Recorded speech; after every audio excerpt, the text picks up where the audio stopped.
Hey team, it is Mitch here from Joe's Basecamp in Brookvale. Hope you guys are all doing really well and keeping safe. Today we have a Basecamp daily for you. I'm going to be working through another series of progressions and we are going to get straight into it. It's going to be a nice short video, but we're going to teach you something new. We are working through a single leg deadlift today and building up through some variations. So the past few weeks we've gone through a hollow hold and some other movements as well, some core focus. Today we're going to be doing some lower body based exercises. We are doing a variation on a Romanian deadlift or a more conventional deadlift, which in the gym is probably one of the biggest exercises and the most commonly done exercises. Reason being flat, it works through the posterior chain. What that basically means, the muscles on the back of your body, they're really big muscles, they're really strong, powerful muscles, your glutes, your hamstrings, and the ones into your lower back. If you're doing any sort of outdoor adventure sports or you just want to keep fit and feel good, these exercises are really crucial for you to do. And today I'm going to show you a way we can do them just with body weight or even a very light amount of weight at home, which is perfect for the current conditions.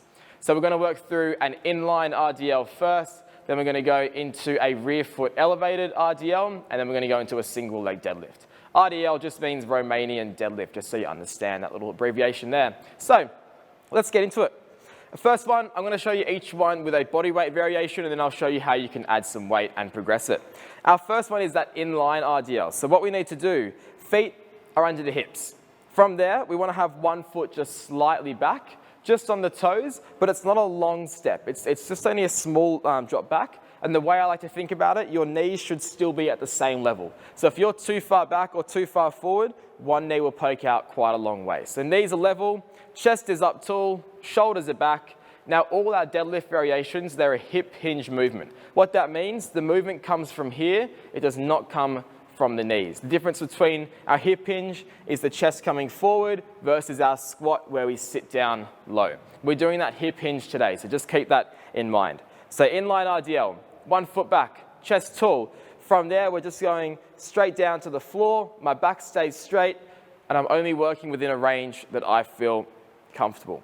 I'll just show you a few reps on each side just to get familiar with that movement. And we're trying to really load up through the back of the legs, come to the top, squeeze the butt, keep the core nice and tight. Changing sides.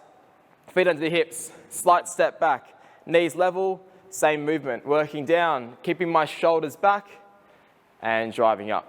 So you really need to make sure you can nail this movement with the shoulders back and the back nice and flat before we progress. If you have something handy like a kettlebell, a dumbbell, anything you can use like maybe a small backpack for a bit of weight, that's perfect. What we can do, same movement again. I'm going to hold it in the opposite hand to the foot that's forward, and then I'm going to do that same movement, working down, loading right through the back of the legs, driving up. So really light on my back foot, my knees are level, and that's our first progression. Number two,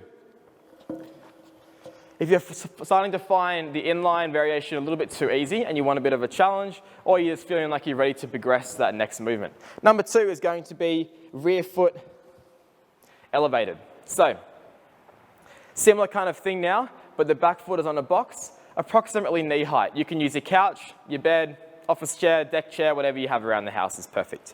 So similar kind of thing now. I want to think knees are roughly level, and then from there, again, everything's the same. It's just chest tall, hip hinge, shoulders back, and just working through that same movement.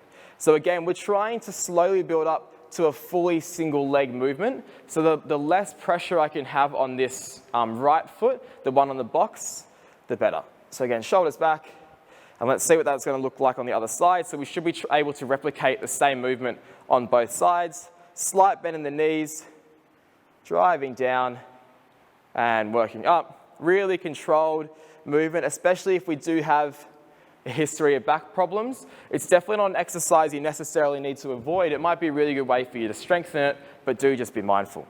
Again, I'll show you how we can do this with some weight. Opposite hand to the foot that's forward, chest tall, and I'm just going to let that kettlebell guide me to the floor. But really important, the weight's not pulling my shoulder down. Shoulder back, and repeat. That's progression number two. So that one's a really good way for you to build up to it. Again, whether you're doing it with a kettlebell or body weight, completely fine. Number three, This is probably one of the more challenging ones, but it is, so you may need to have, it may take a little bit longer, for you to build up from 2 to 3 than it did from 1 to 2. So just keep that in mind. This one is a fully single leg variation. Let's see what that looks like. So we're going to be on the 1 foot, slight bend in our standing leg.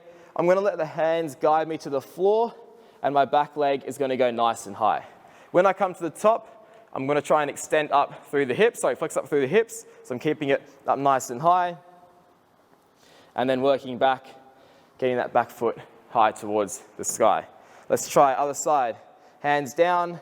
I'm trying to minimize any rotation out with the hips. I want to stay as square as possible as I come down, and then we're trying to keep this other foot off. You may find initially that you need to go on the way up. You need to just rest that foot to the floor just to help with the stability of this leg. But if not, trying to bring the other foot into that hip flexion is a really good way to force that stability on the one leg. Again, we can do this with that weight, of course. So I'll go left leg, I'll go right hand holding the weight, back leg goes high, the weight comes to the floor, and then I drive it up. I'm just going to keep the other foot just a little bit off the floor, and then go into that same movement. We can do it in an ipsilateral variation, which means we hold it in the same hand as the foot that's forward, and that might make it a little bit easier to go into that hip flexion at the top of the movement as well. And driving up. So we should be really feeling that in each of those variations through the back of the body. So there you have it. Nice, short, sweet video for you. Try working through each of those 3. Like I said, a lot of people, if they do have back problems, may have been told to, or may just themselves want to avoid deadlifts. But these are some variations you can start off with a really light version, and you can build up over time. It is super important that you're still getting that lower back, glute and hamstring activation to help strengthen up the posterior chain, which is going to be, in the long term, very beneficial for you. Like I said, if you are doing any sort of outdoor or adventure sports and you need to be powerful or have that endurance, or if you are just wanting to feel good, feel healthy, they're the biggest muscles in your body. We've got to try and make sure we work them. So working through those 3 variations, let me know how you go. #Basecamp Daily. And if you do have any requests of any other movements you'd like us to work through some progressions through for you, we can do that. Otherwise, go enjoy your day. I'm Mitch, and we'll see you in our next video.